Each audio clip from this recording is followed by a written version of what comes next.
Hey, Forrest here. Nothing like getting paid. And with ICCU's mobile app, I can deposit checks or accept Zelle payments so the money hits my account fast. I just wish there was an app for mowing the rest of these lawns. Right now, Lithia Ford of Boise is buying used vehicles. How much you want for the SUV? I don't know. Well, Lithia Ford will give you more than that. How much more? More than you think. I'm not thinking anything. I'm thinking you might get even more than that. See how much more you can get at Lithia Ford of Boise. When it comes to concrete, we've got you covered. RowPaint.com offers custom concrete coating services for your garage, business, warehouse, and more. And we do it in one day. We are your complete concrete coatings solution.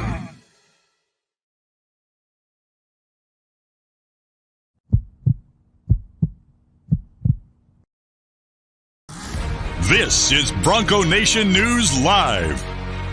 The best interviews, the most informed opinions, the latest breaking news, all from the top Boise State insiders. Joining BJ Rains today is KTVB Sports Director Jay Tust. Check him out on Twitter at KTVB Sports Guy and make sure to check out KTVB.com. Today's broadcast is coming from the Cutwater Spirits Canned Cocktail Studios. Check out one of their more than 30 flavors of pre-mixed premium cocktails at your local gas station or grocery store. Now here's Jay Tust and BJ Rains with another edition of Bronco Nation News Live. Hey, how we doing, Boise State fans? Happy Friday to you here at Bronco Nation News Live, BroncoNationNews.com. We got Jay Tust already in Memphis to provide the lay of the land, the scene down there for KTVB, and he'll share his insights from Memphis. I am hurrying off to the airport as soon as the show is over to head down myself. Jay Tust, happy Friday. How's Memphis? Memphis is good. Yeah, it's been a good time so far. I will say this, though, BJ. It makes you appreciate home a little bit. People weren't joking when they talk about like the safety here in Memphis, man. And it's not like we've had any issues or anything like that, but you were warned. And like when you see three security guards, like three full-time security guards overnight guarding the parking lot, that's just not stuff you see back in Boise. So but the nobody's messing with Jay Tust down there. Yeah, nobody's messing with Jay Tust down there. Come on. I'm probably an easy target.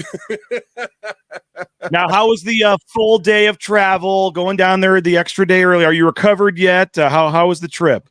We're not recovered yet at all. We've been running around like madmen, to be honest with you.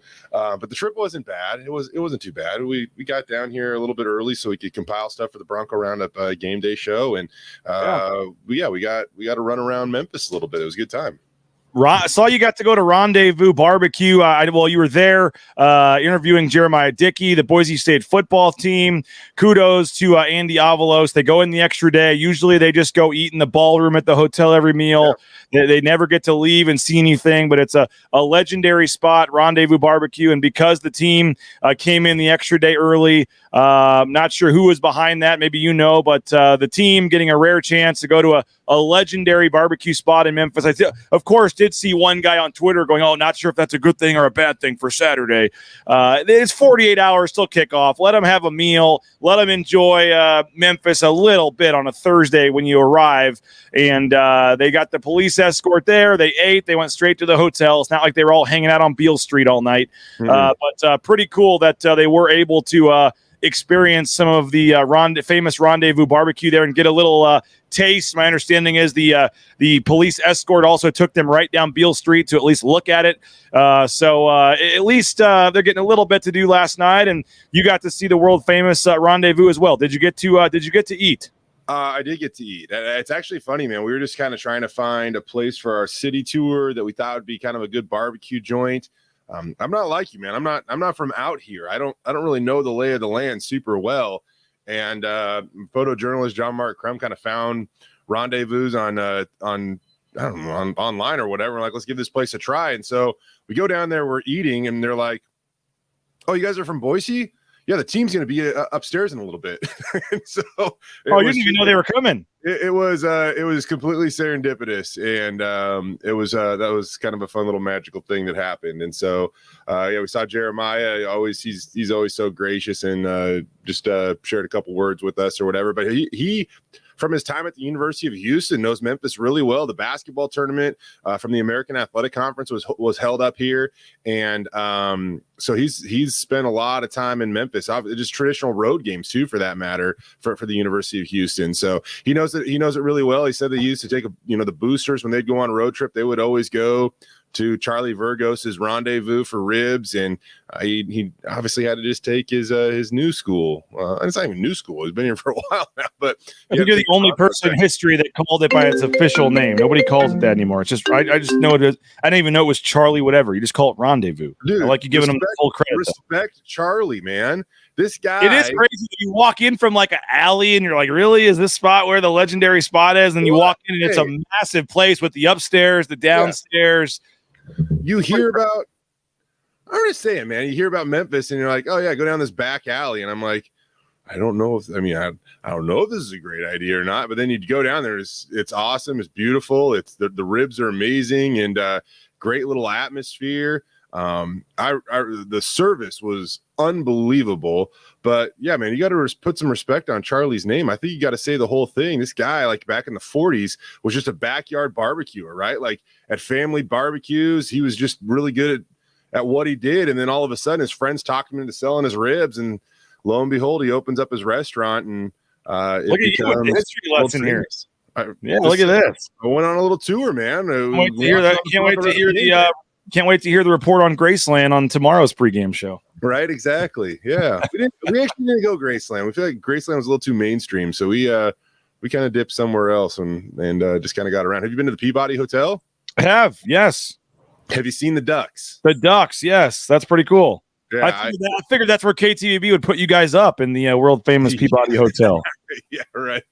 That was really cool though. It was hilarious. I don't know if people know that story either, but at that hotel is awesome. It's old. It is beautiful. There's a fountain in the middle of the lobby, and these mallard ducks swim around in it.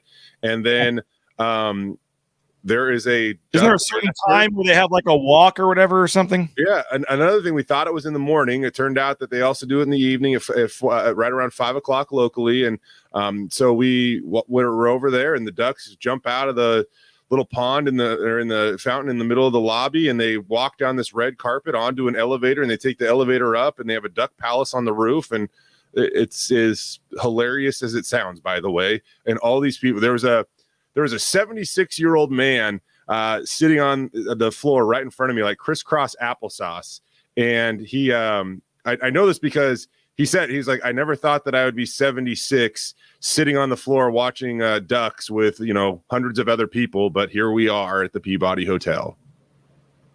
I haven't heard crisscross applesauce since my 3-year-old was talking about show and tell or something at school there. So yeah. I like that. I like the crisscross. What is before we get into this matchup, what is the KTVB plan for tonight and for tomorrow? You guys have the expensive, nice kind of satellite connection, so I'm sure you'll be live on the field. I was told the internet and even the Ethernet connections are not great at Liberty Bowl Stadium. They also don't have a great spot for BNN to do our show. So small programming note. And also to give KTVB a little better viewership. I didn't want to go straight head to head against you guys yet again and take away all your viewership. So I appreciate it. We are going to do a little earlier than usual. We'll be on about 9 in the morning or so tomorrow morning, maybe even 8 a.m. back in Boise. I believe it's actually 9 a.m. I think it's, what did I say it was? I think it's 9 a.m. Mountain Time, 10 a.m. We're going to do it from the hotel. Mike Sanford is going to join me live. Stormy Butantoni, the sideline reporter for ESPN2, who used to work for the Mountain West Network. She is going to join us live, but it's going to be earlier than normal. We're going to do it at 9 a.m. tomorrow, folks. I'll be at the hotel. We're going to go ahead and didn't want to have any internet issues, any Wi-Fi issues, so we won't be able to show you live warm-ups, things like that. We'll let Jay take care of that on KTVB. But BNN, we will be live at 9 a.m., I believe, Mountain Time. 9 a.m. will be the time. And then maybe we'll get a little more viewership, too, if that thing circulates for a couple hours on social media before the game. But that's the BNN plan. Don't turn us on at 1:30 expecting to see us. Flip over to KTVB. We'll be on 9 a.m. tomorrow, earlier morning show from the luxurious hotel we're staying at due to what we're told is even with the Ethernet connection, Jay, be ready. We were told it was not a great setup there on the internet at the several-year-old Liberty Bowl Stadium. Mm-hmm. So, but what do you guys have coming up for KTVB?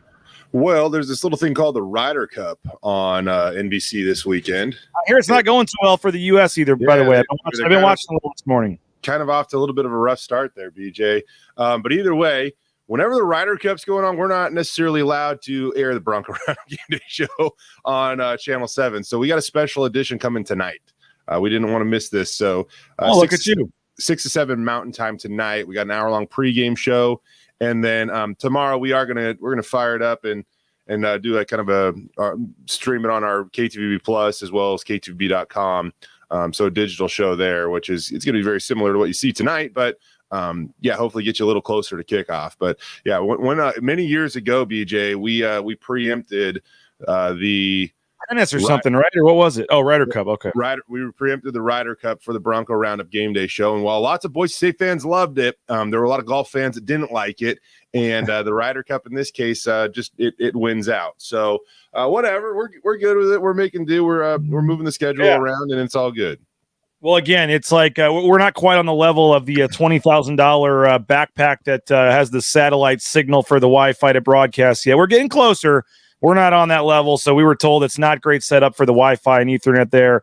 They also didn't have a great spot for us to do it. Usually, I don't know, little known secret on the post-game show, I'm usually in the coaches off box there, or the BSU radio box that Bob and the Cavender have gotten rid of. They're gone, and we sneak in there post game usually. But pregame, they were talking about maybe us having to be in like the photo workroom, and we don't really want to bother anybody. And even then there, they said the setup wasn't great. So check us out tomorrow morning. You can watch Game Day for a while and then switch over. I think it's going to be 9 a.m. I'm trying to remember if it was 9 a.m. Mountain or Central that I set it up with Mike Sanford to join us live. He's coaching Sanford. Jay is coaching a doubleheader for his daughter's softball team. So it is a big coaching day on a Saturday in the fall for Mike Sanford, just not the sport he's been coaching for a long time. So he had a doubleheader for his daughter, and I'm trying to remember if it was 9 or 10. We'll get it to you on social media, but it's going to be earlier than usual from the hotel. And then you guys can watch Jay on their social media shows. Is that on 24/7 too, or? Yeah, probably. Which, by the way, I saw the Steelheads are going to be on 24/7. That's pretty cool. Yeah, that is pretty cool. We got every single home game you can watch on Idaho's very own 24/7. We wish we could stream it, but the ECHL has their own streaming setup or agreement, so we can't unfortunately do that. But we can. On the call? Are you going to be on the call? No. I'm going to let people that know hockey go ahead and do that over myself. Yeah. Well, you got sure. the big Mariners win last night, at least. I know that's why you're probably watching that late there in Memphis. We needed it in the absolute worst way. BJ, we were 0-35 when trailing in the 9th this season. I want to say something like that, some crazy stat. So we hadn't won either way when we've been trailing in the 9th. Thank you for Aroldis Chapman for deciding to just have an unbelievably awful outing and allowing us to get back into that game. And JP Crawford playing the role of hero. Did he even get one out? No, he didn't. No, he loaded the bases and they gave him the hook. And whoever was in left field, I give them some credit. That was a horrible route to that ball, I thought, in left field. I'll take it. I will take it.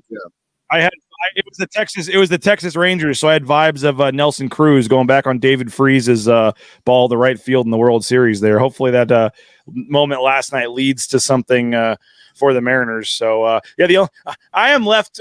The Cardinals are in last place. Horrible year, second time since like 1900. They're going to be in last place. We're currently the number 6 pick in the draft next year, which I can't believe I'm hoping for. But the only thing I'm left to root for now, I'm rooting for you and Johnny and the Mariners. Obviously, I'm hoping you guys can have a nice little postseason run here. But I need the Reds eliminated because Adam Wainwright is retiring this weekend and he wants to bat and DH in his final game of his career. And he's got 10 home runs. He's actually a pretty good hitter, but he hasn't hit since they started the DH.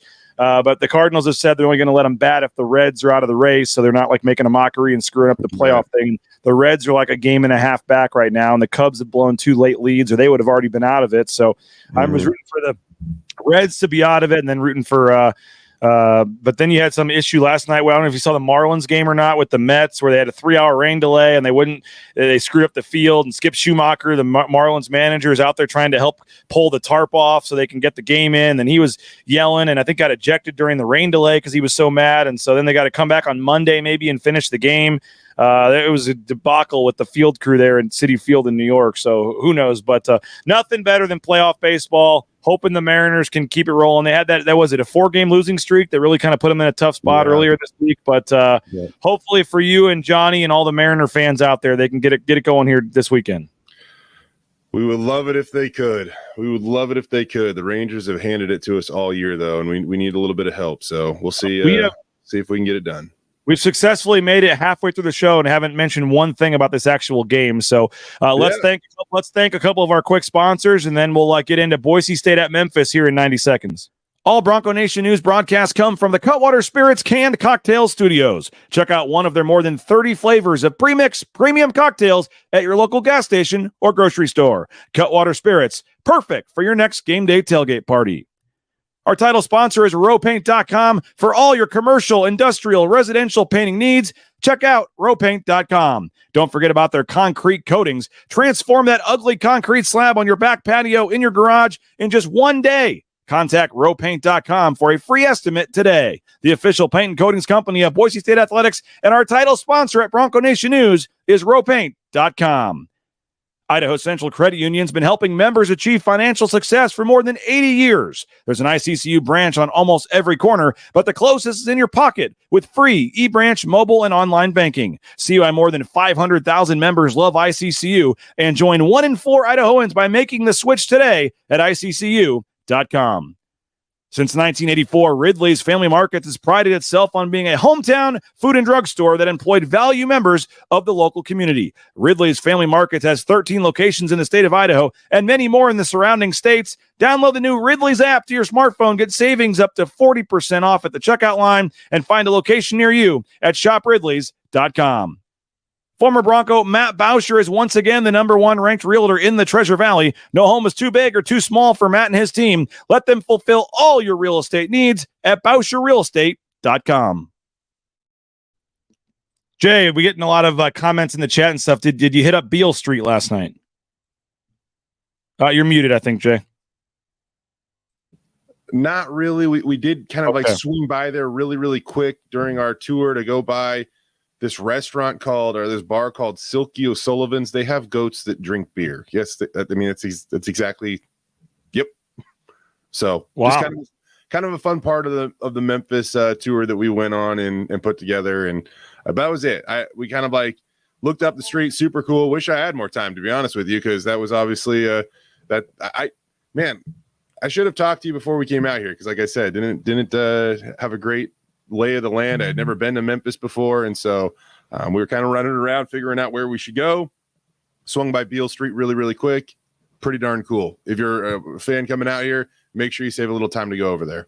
Yeah, just all the restaurants, all the bars, all the bright neon signs out there on the street. I mean, when we came down and you got a lot of those jazz houses and stuff there are 100 years old or whatever. I mean, it is pretty crazy and cool to see where it's at, and kind of a unique spot for a road trip. And again, this will be the first of 4 meetings in the next 9 years, I guess, with Boise State and Memphis. And we'll be back.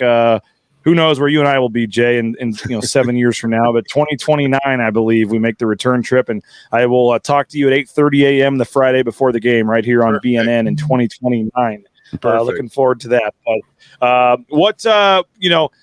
I did want to mention the Andy Avalos interception return for a touchdown. I know guys will hit on that on your show. Shout out Jordan Kay. He talked to 7 players that were in that game. Dryzen James, Corey Hall, Marty Tadman. He even talked to, do you know this name, the quarterback that threw the pick 6 for Louisville?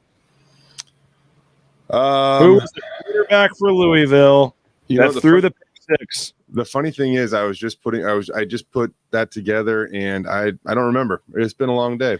It is, and now I'm trying to remember it so I don't screw it up.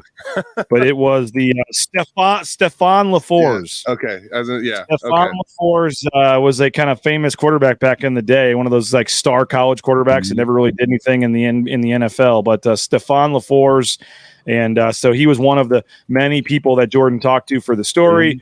Ron Collins, who was the DC on that team, is now working for Boise State. Jordan talked to him. I know you've talked to some people as well, but he talked to Mike Sanford. So 7 or 8 guys that were in that game, plus some current players that have seen that clip numerous times. And I know they lost the game, but this will be Boise State's first trip back to the Liberty Bowl since that game in 2004. And I know Andy Avalos wasn't much, nostalgic in the press conference, but he talked about it at media days back in July a little bit, and kind of cool for him to be walking back in that stadium where he had one of the highlights of his career. Yeah, well, I think the thing that stands out to me is shoulder pads are smaller these days. Andy, man, he had these massive shoulder pads on. He had the visor. Andy looked like a dude. Like, yeah, I think that was the one thing that kind of stands out to me about that play. I think it was Dan Hawkins who told me, it was just like, he was laughing. He was like, God, I hope he makes it there. And you have Gabe Franklin backpedaling into the end zone. I know that Alex Guerrero is always really is a great interview, always very animated. So he has a great account of what happened on that play. And and Ron Collins was like, man, it's funny because Ron is still, as you kind of brought up a second ago, Ron is still around the Boise State program. He was an assistant coach all the way back then, but now he's kind of serving as a defensive analyst. He showed it to the team last year. He said, I got a big play. I got to show you guys. And it turns out that was it. By the way, here's the clip of there's a little bit of Andy photo there. You got the neck roll on, got the visor. Andy had it working, man. Look good, play good. Even got the wristband up on the bicep. He had it going, man. What was his playing weight compared to his weight now, you think? The funny thing is somebody asked him this not that long ago, and I mean Andy's still in pretty good shape, man. But it's something. I think he was definitely a few bills heavier back in the day. I was going to say some guys go the other way. I think he's in even better shape now, or at least he might at least less weight than he was back in the day. But yeah. Look at those uniforms, man, with the orange on the side there, the stripe, and the old school helmets there. But this was in that game. This was obviously not that play, but yeah. So you guys will be. You mentioned talking to Ron Collins, and I cut you off there. But you guys are going to be. You'll have some stuff on that, I assume, on the pregame show. Yeah, no, I think it was just funny because it really does come full circle. Like we returned to the place that Andy made one of the biggest plays of his college football career, and you hear one of Andy's defensive analyst talking about Andy as a player, and he's like, oh man, yeah, he passed it off perfectly and he dropped into coverage and we talked about it and he executed it perfectly. And it just kind of funny to hear a guy that, was in a different point in time in his career back then, and now he's leading the Boise State football team. And it was just kind of a fun little moment for sure. What's any concern? I thought about reaching out to the quarterback, by the way. That was good on good on your boy Jordan K. I thought about doing that. I thought it'd be hilarious. I ran out of time, but good on Jordan for doing that. I love it. Yeah, and good for Stephon LaForce for being willing to talk about it's kind of like trying to call Adrian Peterson or Bob Stoops about the 07 Fiesta Bowl, but good for Stephon LaForce 20 years later to have a little fun with it. I'm going to have to ask Jordan what the reaction was, because I thought, so how do I he knows why I'm calling him, but the first question can't be, so about that pick six you threw. Yeah, they won the game. He's got the last laugh. They did win the game, I guess. There. What was it like when you got off the plane and walked outside in terms of the humidity and the heat? And I was talking to some of the players yesterday about that. Markel Reed was one of them, but I mean, it's going to be 90 plus degrees. Midwest humidity is a real deal. What do you make of a 3 o'clock right in the middle of the afternoon start time tomorrow?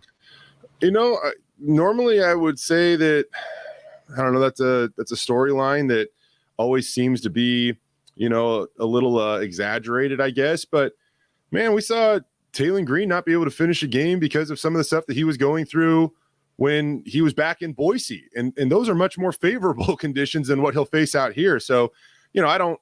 I think that it at least is. I guarantee it's been addressed this week in terms of levels of hydration and what guys got to do to make sure that they can stay on the field. Availability is the best ability, right, BJ? So if I'm guessing it has been addressed, because this is like a unique late September trip for the Broncos. And normally they get all these non-conference games out a little bit early. And if they do have a non-conference game, they don't really travel this far east this late in the season. I know it's still just late September, but they don't really travel this far east this late in the season. So just kind of a unique thing. And I know the Texas guys love it because they get to feel a little bit of heat and humidity, and their families can make the short trip up here to Memphis. So, but yeah, I'm not overlooking it. No, I'm not overlooking it for sure, BJ.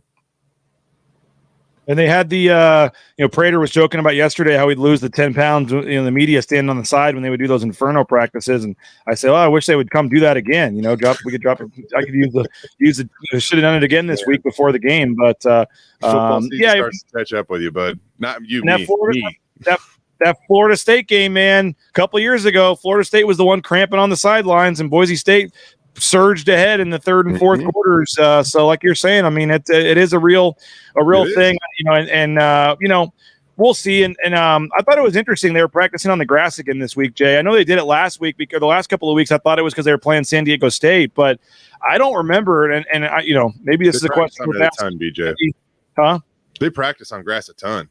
But they usually don't. Usually they use it during fall camp, and if they don't play on grass, maybe the week before they play BYU, they'll come back out a couple days. But I've been covering this team, 11 years. You're on 13 now. There's usually after fall camp, they go on to the blue or inside, and they are done outside, like I said, until maybe a day or two before they play on a grass field that week. I'm curious why they're deciding to still do that. I just find it a little interesting. I don't know if that's supposed to be better on their bodies or what, but that is interesting. You asked the question, man, like prior to the San Diego State game, and they were playing on grass that week, so that made a little more sense. But on the tail end of that question, like Andy kind of added something along the lines of, but we practice on grass quite a bit to save on injuries or to help with injuries. And so it wasn't like the main point of his question, but he did kind of add that, and it just kind of got me thinking, like, I think that's kind of new. That might be worth asking this week. Knock on wood, okay? Knock on wood. But it's pretty typical that this team suffers a season-ending injury or two during fall camp, and they didn't this year.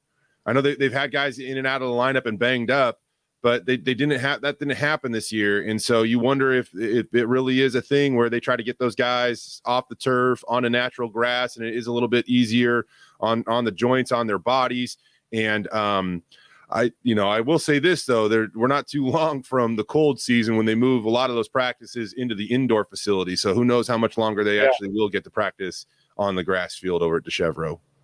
Couple of comments in. We'll get Jay's final thoughts on the matchup. But first, want to tell you about BVA, Idaho's premier commercial real estate development company. BVA projects specialize in office, retail, flex, medical, and industrial spaces located at some of the most strategic and visible locations in the valley. Need a developer? Looking for some new space? Think BVA. At BVA, we are Idaho's developer. We're also thankful for Taco Bell. Next Saturday, we'll be doing another hybrid kind of morning pregame show at Taco Bell because they added that basketball scrimmage in next Saturday, and we want to try to get over to that. So we're going to be a little earlier in the day over at Taco Bell next Saturday. We'll tell you some details once we finalize them next week. But the Nicolason family, SON Management, proudly operating Taco Bell restaurants in and around the Treasure Valley since 1969. You can get more information on their financial support of Boise State Athletics and apply to work. They need workers at Taco Bell.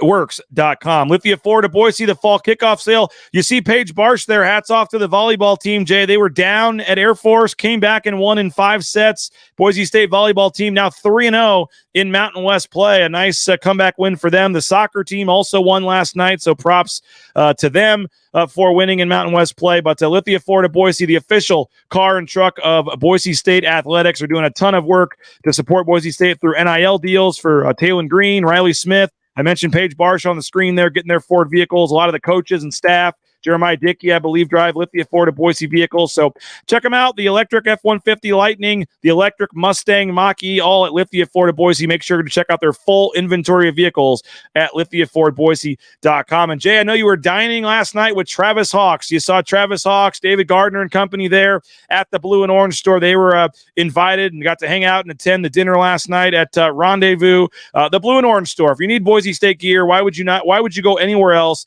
the store that has literally an entire store just for Boise State gear. Check them out, theblueandorangestore.com. Free shipping any order over $40, or you can go and get the official sideline apparel, the coaches' hats that you see the coaches wearing, the sweatshirts, jerseys, bumper stickers, all that stuff right there on the second floor of the Boise Town Square Mall. And Travis Hawks, I'm hoping to meet up with him this evening after we arrive in town, one of our loyal, great sponsors. I've told the story, but we have Mike Prater at BNN in large part due to the Blue and Orange Store stepping up their commitment and helping us get it done. So we appreciate the Blue and Orange Store, what they're doing for BNN. And I know that they got a chance. They, a lot of different boosters and supporters. They kind of rotate and get a chance to ride down on the team plane and hang out, Jay. And I know that Travis was pumped about it, and they were able to tag along. And they said they saw you last night.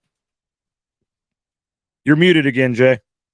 Man, come on, Jay. Let's go. Hey, you got to have a little kitty, kangaroo court or something where $5 from Jay's next paycheck goes in the pot every time he's muted. Oh, man. Anyways, I think you bring those guys along just for their energy, right? Like, man, those guys light up a freaking room. Yep. So they're awesome. They're great. Huge supporters of Boise State athletics, and we appreciate the Blue and Orange Store for what they're doing. So final minute or two here, Jay. I know you got a lot to do today. I got to head to the airport myself. Did you go through Salt Lake, by the way, or what was your route? Yes. Went to Salt Lake, but on the way back, hey, actually, we're all coming back together on that 6 a.m. bird that's going to go through Atlanta back out to Boise. Charge your phones. It's not through Atlanta. We're going the opposite direction to Atlanta, and then it's like a nice little layover, and then we get a 4 hour. Yeah, that'll be fun on Sunday morning. At least the game was a little bit. It's like about an hour and a half, I think. That's okay. Which you might need, which in the Atlanta airport you actually kind of need. It's the I think it is statistically the busiest airport in the world, or one of the top 2 or 3 for sure. And so you might be in A, and most airports have A, B, and C concourses or whatever. I mean, they go through like X or whatever. I mean, you got a ways to go, some of those. So we'll worry about that on Sunday. Yeah, we're also going through Salt Lake as well, and so going to hurry to the airport here in a couple of minutes. But a lot of people are asking, Jay, about the injury updates. Somebody mentioned Austin Bolt. They saw him in your video. I don't expect him to play tomorrow, but I think next week is a possibility against San Jose State, from what I've been told. But someone's asking about George Halani. I would not expect that either.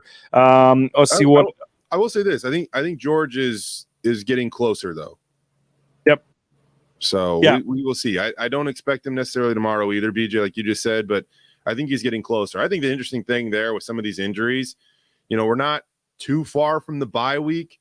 So it's going to be interesting how you handle the guys that are trying to come back prior. You push them or do you give them that extra week? Exactly. If you sit them, it's almost like 2 extra weeks because you don't play again until like that following Friday. So and as you said with Austin Bolt, man, I just think like with any injuries, it's not always a smooth ride back, right? So he had a pretty devastating injury last year at Oregon State, and hopefully he's getting a little closer to being able to potentially contribute. I'm not sure which Bill comment here is. No, I clicked on the wrong Bill comment, to be honest. I was trying to click on Bill's comment that said are both Schramm and Washington out, and I accidentally clicked on the one about the Elvis costume. But I would, what I mean, any other, I don't know about Schramm or Washington, but just in general, any other injury guys you expect out or back tomorrow? Or I think they're in an okay spot injury wise. I think they're in an okay spot. Really going to be interested to see what happens with DJ. He was walking off the field with a sling last week, and he was ripped off the freaking turf at Snapdragon a number of times. Just his toughness is insane. So it'll be a little interesting to see how their depth at linebacker is tested. And, I think there could be another young guy that has to play a little bit on defense. We talked a lot about Ty Benefield, and we've even mentioned Troy Wilkie, and obviously Breezy Dubar is the 3 true freshmen, BJ, that probably aren't going to redshirt this season. Those guys are going to hit the 4-game threshold here. Well, in Memphis, they're going to exceed that. The other guy to look out for is a guy named Chase Martin, young linebacker, number 51, and he's played a ton on special teams. I don't think he's had a snap on defense so far this season, but if you're seeing guys like DJ out and Marco came off the field a couple of times, I don't know if that was just to rotate in with DJ or not. I don't want to speculate there too much or anything like that, but either way, I guess what I'm saying is that you could see some of that depth tested at that linebacker spot here in a hurry. People are hoping for Misa. Yeah, and Misa was a highly rated recruit, and he's obviously fighting to get on the field. So not exactly sure what's going on there, but he's trying to fight for playing time. Clearly, he is a guy that plays a lot of special team snaps for him. Final thoughts on the game tomorrow, Jay. Final thing before we wrap this up is what are your overall big picture thoughts on the game? Yeah. I think Boise State finds a way to win, I said that against UCF. I was obviously wrong. So whether it's just my predictions, whether I'm a homer or whatever, I don't know. But I in terms of this one, I know Memphis is a 3-point favorite. It did open. Remember, by the way, Jay, we were arguing about the spread on Tuesday. I confirmed with the good folks at Circa Sports, who we have a deal with. It did open at Boise State -3, and with a span of 40 hours, it switched 6 points to Memphis +3, Memphis -3.5. So the odds makers, when they opened the line, they thought they liked Boise State enough to think they should be favored on the road in this game. The bettors quickly changed that, but we were both right on that, by the way. Okay. And so, but just in general, I just think Boise State finds a way to win this game. This is just an afternoon game. A lot of people counting them out. A lot of fans nervous. It's but Memphis is not some. Is not Washington. They're not some unbeatable team here. They're a solid team. They only lost by a touchdown to Missouri. I get it. I'm not sure they're a top 25 team, like Andy said in the press conference on Monday, but they're a solid team. They are a solid upper-level AAC team. This would be a very nice road win if you can go get it, but they are not some the Memphis of the past that was going for the New Year's Six and undefeated and had some of the guys they had that are in the NFL now. But I think Boise State, this is kind of the game where a lot of people count them out. They lose, they're 2-3, and the season starts spiraling, whatever. I don't know about the score, but I think Boise State finds a way to get it done on Saturday. I know you're agreeing with me. I know you're going to agree with me. I can't not, right? I talked about this with Shane Williams-Rhodes on, my other podcast this week, and it's like, man, you're not allowed to say that on this show. Come on. When you talk about the Broncos, it's really hard to pick the bad guys unless you really feel like the bad guys are going to win, right? And this is one of those cases where I just feel like I think the Boise State's going to come out and be competitive. I feel like they know. I feel like now that we're going into Game 5, Boise State, especially on offense, they know what they do well. They do well. They know what they don't do well, and now they can protect the things that they don't do well and try to give Ashton Jeanty the ball 75 times. But there's also a moment. The moment's coming, man, where everybody's going to start. Everybody's been containing Talon, keeping him in the pocket this year. Those defensive ends playing wide. It's made running between the tackles a little easier for the Broncos. And now all of a sudden, I think you're going to see it almost flip because teams are going to have to figure out a way to stop Ashton Jeanty. And so maybe this is when that big Talon Green run finally pops this week. We'll see if it happens. But I'll leave you with this, BJ. I think for me, and it's probably the broadest view I could have at this thing, this was an incredibly difficult month of September, right? And I still think going into this thing, we all kind of thought like, hey, if you can leave the month of September 3-2 with Mountain West Conference play to left behind you, then or left ahead of you, then I think you feel pretty good about yourself and pretty good about your chances of having a good season. If you can leave September 3-2, pretty much everything is still on the table in terms of what you can achieve this season, believe it or not, I think. If you leave it 2-3, then again, I just think the peak is a Las Vegas Bowl and a Mountain West Conference championship. And not that there's anything wrong with that, but if they want to chase a bigger bowl game and a top 25 ranking and things like that, they have to win tomorrow in Memphis to leave all that on the table to come. Well, our man Mark Moss says TG going to come alive 300 plus yards through the air for Talon Green. That is his bold prediction there. Mark usually brings the heat in the other direction. So if Mark believes that Talon Green's going to throw for 3 bills, man, you better get on it, Bronco Nation. Need to make sure that sun rose in the east this morning. Jordan says BNN subscribers watch both this show and the Sports Bar. Don't worry, Jason. Thanks, Jordan. At least Jordan does. Jordan's the freaking best. By the way, I saw you. This is just funny as we go out the door here. I saw you posted a clip of a play or something the other day, and you had the Jay's Sports Bar logo in the corner of the screen. Was that intended, or did you forget to switch it off one of your previous editing jobs? You want to know the real answer? Yes.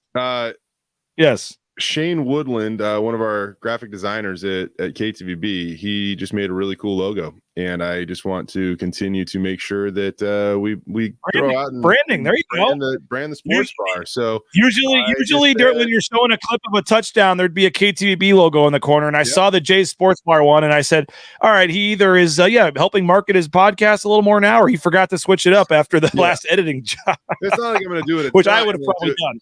Not like I'm going to do it a ton or anything like that, but I just saw it and I brought it up on the show to hundreds of people here, so it worked. It was the logo right in front of me too at the time, and I was like, I'll just put that one on there. There you go. I figured you forgot to change it, which I would have probably done 9 times out of 10 if I'm going back and forth like that. But it worked for you because we just talked about it for hundreds more people right here. So go download, listen to Jay's Sports Bar as well. What day does that come out? Wednesdays? Thursdays? Usually comes out Wednesday, but with traveling on Wednesday, it didn't come out till Thursday this week. Okay, so Jay Sports Bar, Shane Williams, Rhodes, and Jay do a great job. Watching tonight, what is it, 6 to 7 you said on KTVB? 6 to 7 o'clock. Join us. Pre-game show, Jay, live in Memphis tonight, 6 to 7. Make sure you check that out on KTVB. And then check us out tomorrow morning. I believe 9 a.m. will be the pregame show for us. Jay will be on digital before the game as well. Check out KTVB.com. I'm sure Jay will have all the links on social media and stuff. Mm-hmm. Appreciate it, Jay. Sorry we went a bit over today. I'm late for the airport. We'll talk soon. Me and Jordan, I gotta babysit Jordan K. We're on the same flight to getting down there today. So we'll see you later this evening. We'll see you at the stadium tomorrow. We appreciate it, Jay. Sounds good, buddy. There he is, Jay Tust, sports director, KTVB. Check out their coverage tonight. Read our coverage, BroncoNationNews.com. Go subscribe. And Boise State, Memphis from the famed Liberty Bowl Stadium tomorrow. Full coverage, Bronco Nation News, and also with Jay and KTVB coming all day tomorrow. Have a great rest of your Friday. We'll talk to you later. Bronco Nation News Live, BroncoNationNews.com.